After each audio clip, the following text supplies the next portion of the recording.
The Chinese government says that every year for the past 13 years, every single year, roughly 100,000 Chinese babies have been born in the United States. That's the Chinese government estimate. So do the math. That's 1 million. Oh, my word. Chinese babies that were born in the United States who are taken back to China by their parents, raised in the CCP system. And by the way, when they turn 18, they're going to be able to vote in our elections. They're U.S. citizens. They're going to be able to donate to political campaigns. They're going to be able to apply for sensitive government jobs. Talk to me about China and what they're doing to use immigration as a weapon. Yeah, so China's methodology is different, as you might expect, Liz. It's very, very sophisticated, and it is their manipulation of so-called birthright citizenship in the United States. As you know, the Supreme Court's going to hear this case this spring. Birthright citizenship is the idea that, according to the 14th Amendment, the claim is if you happen to be in the United States and you're a woman that gives birth to a child, by virtue of being inside the United States, that child is granted automatic citizenship. And the problem is, Liz, we in the United States have zero idea how many babies have been granted citizenship this way, because the birth certificates that are issued don't list the nationality of the parents. So if you ask Department of Homeland Security, you ask any of the federal agencies, they will tell you we have zero idea how many babies are being born. Well, the Chinese government has looked at this and they have numbers and they are eye-popping. And just a little bit of background, the Chinese government, beginning in 2011, started running articles in the People's Daily, I quote them in the book, where they're telling Chinese elites, hey, if you travel to the United States with your pregnant wife, she gives birth in the United States, your child is going to get U.S. citizenship. They were encouraging this. They were disclosing this. And there's a massive industry in China, open in the public. They advertise all over Chinese social media saying, if you pay us $50,000, $60,000, we will take care of you. We'll fly you to the United States. We'll get you through customs. We'll arrange medical care. We'll get an apartment for you to stay in. Your child will be born. When your child's ready to travel, we'll get you back to China.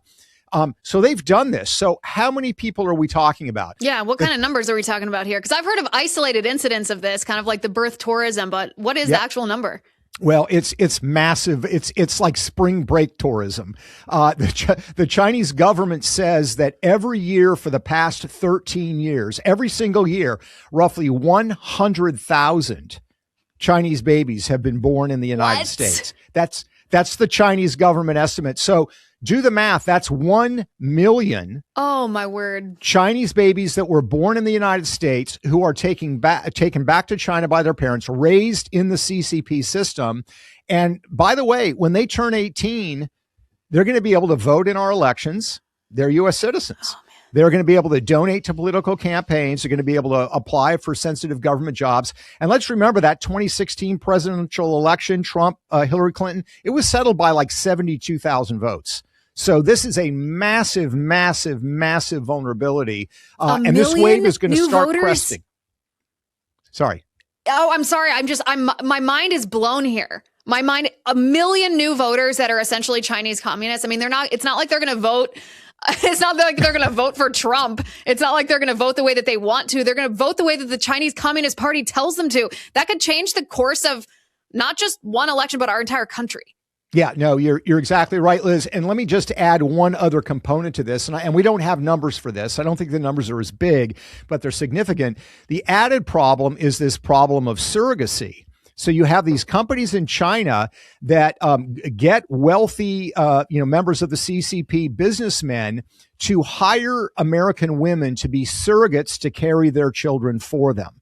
So you'll have a Chinese billionaire who will pay an American woman $50,000 to be injected with their sperm, carry the child. The child is born. Then the child is picked up, oftentimes not by the parents, picked up by a third party and then returned back to China. We don't know how widespread this is, but the Wall Street Journal just 3 or 4 weeks ago had a front page story, Liz, about one man, a Chinese billionaire close to the CCP, who has over 100 children. Are those American citizen children? Yeah, 100 children born this way. And because they're born in the U.S. and the birth mother is an American citizen, the child is automatically granted citizenship. We did a little research, Liz. We found just in Southern California, 107 Chinese-owned surrogacy companies. So we don't know the scale of it, but that's an additional problem in this space. That is crazy. Listen, I remember a couple months ago, and I forget what I forget who published this. I forget what publication printed this. There was a story about a Chinese couple that were older than childbearing years, and they had a house full of like 20 or 25 children. Yep. And when they were asked, when Child Protective Services asked why they had so many children via surrogacy, they were just like, "Oh, we love children." And it was really weird and didn't seem to be at all reflective of the truth. Would that be part of this? That's absolutely part of it. No, that's a great example. In that particular case, that gentleman is a high-ranking CCP official who's originally from the Uyghur region in China. He has, probably $100 million of real estate in the United States, but primarily lives in China. He had, according to health and welfare people that showed up at this compound, he had 26 children there. From ages of like 2 to 3 up to age 12. And they were all his. And by the way, they're all U.S. citizens that he can take back to China whenever he wants, but they're going to have the right to vote. They're going to have the right to do a whole host of things. So this is what we mean by weaponized immigration. They are exploiting our immigration system and manipulating it in a way that creates a very real national security threat. Yeah, I mean, if you have 1 million voters essentially captured because they're going to be indoctrinated by the CCP. They're going to be coerced. If they vote absentee, they're not filling out their own ballots over there. You've essentially captured U.S. elections. Like, you're going to be running the country just based on those. If you spread out those votes into, geographical locations where they will tip the scales, you've taken over the country. That's right. And look, there's a lot of states where all you need to do is establish residency by having a local address, and you can do it as little as a week before an election. So you could decide, and this has been found in a couple of places, you could have an apartment where you have 15, maybe 20 foreign nationals claiming that as their residence, and they can vote in an election if they have U.S. citizenship. So it's a huge problem. It's an electoral challenge, but it's also a challenge to this issue of the birthright citizenship. That's why I think it's so vital that the Supreme Court is taking this up.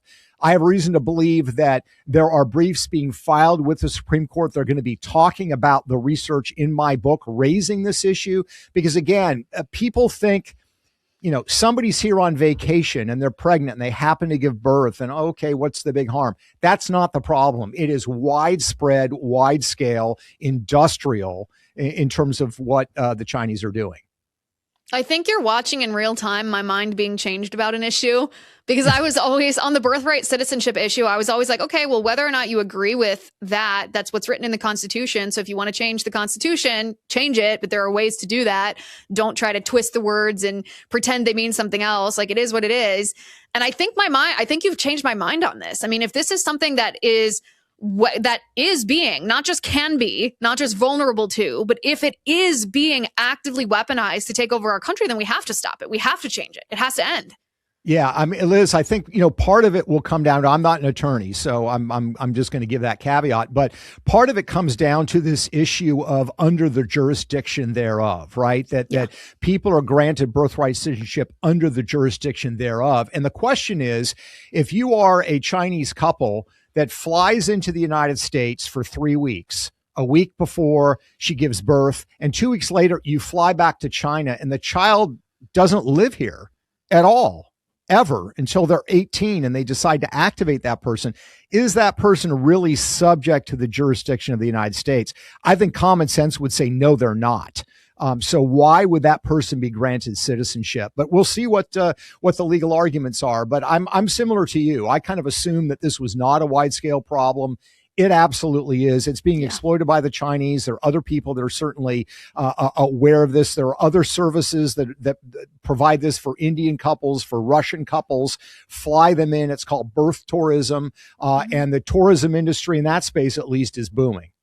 Yeah. And I think I just didn't realize the extent of it. I thought it was something that a few elites here and there did, and it wasn't right. But man, as a weapon, an immigration weapon, talk to me about this is actually an American citizen who is residing in Shanghai, China. I assume having been given permission by the Chinese Communist Party, because you can't just, you or I, Peter, couldn't just go to China and live there if we wanted to. We would have to be given permission. The person that I'm talking about is Neville Roy Singham, this American citizen who is an avowed communist. He loves the Chinese communists. He shares an office with the Chinese communist propaganda firm.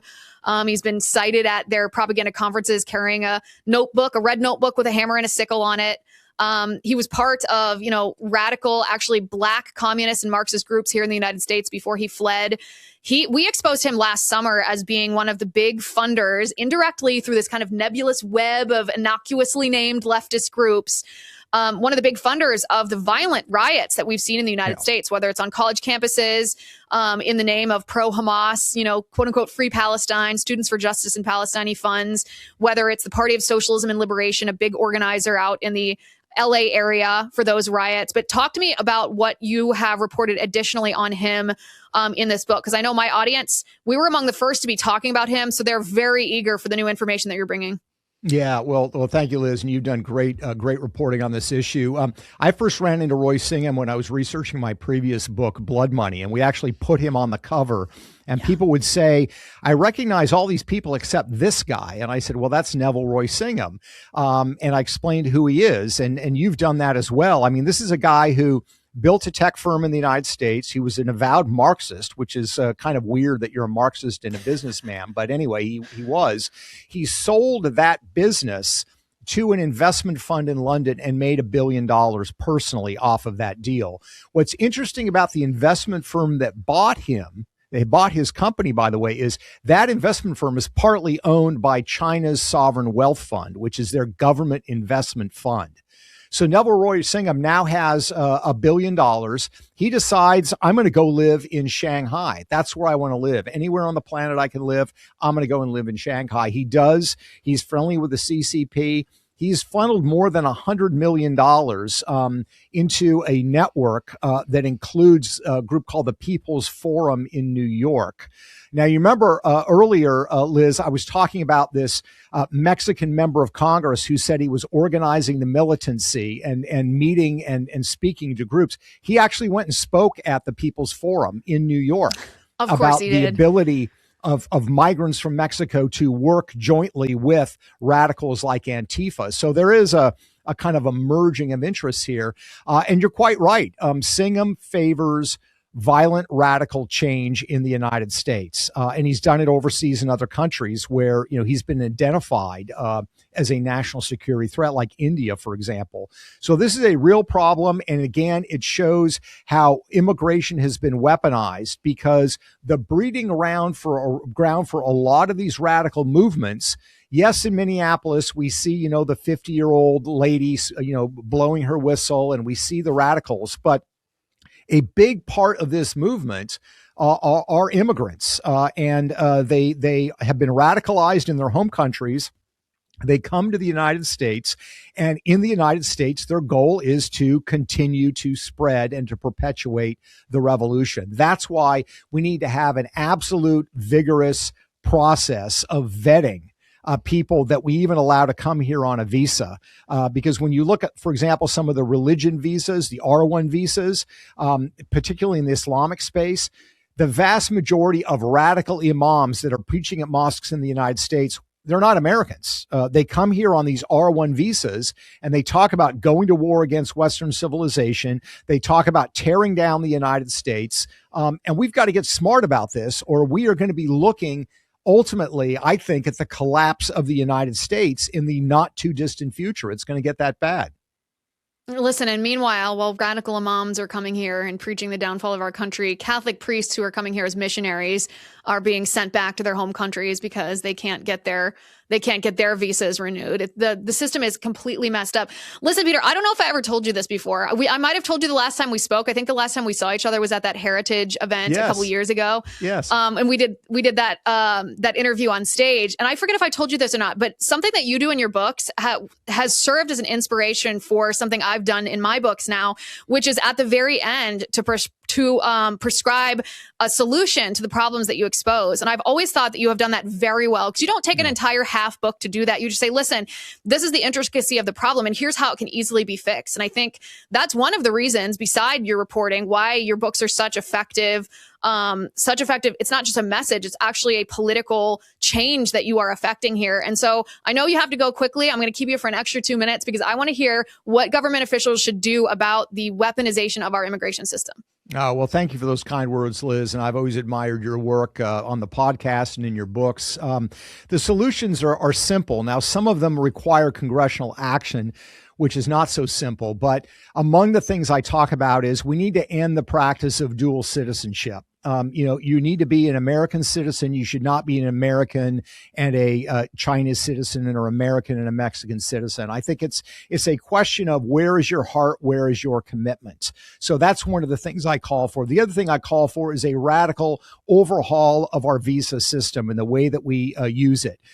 We have a problem with people getting quote unquote permanent resident status in the United States by buying their way into the country through the EB-5 program. Many of these people are manipulating our system. If they get permanent resident status, they can donate to political campaigns. They're doing that to try to shift the base in this country. So we need to overhaul the visa program, and I discuss how to do that.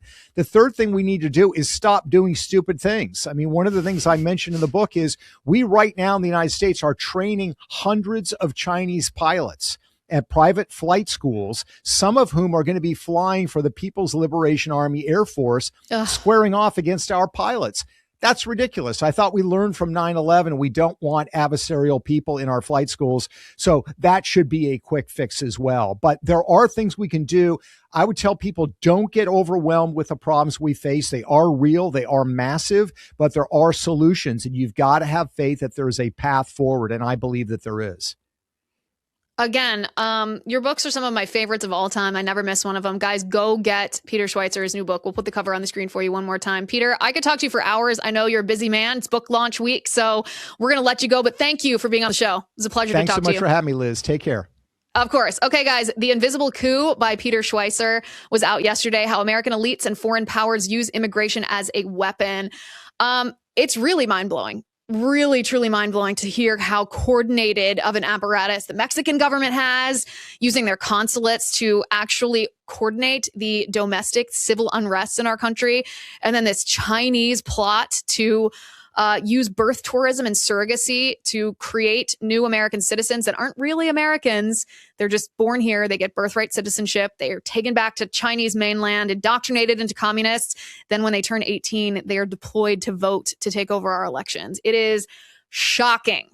Our movement is gaining ground. People around us are waking up. The mainstream media leftist narrative is cracking. At BlazeTV, we've built a home for some of the strongest, smartest voices in conservative media. When you subscribe to BlazeTV, you're not just watching content, you're supporting a movement. You're backing creators who think for themselves. It's everything that the networks won't show you, delivered on your terms on any device, anytime. And it starts at just $8 a month. BlazeTV.com/Liz, promo code Liz.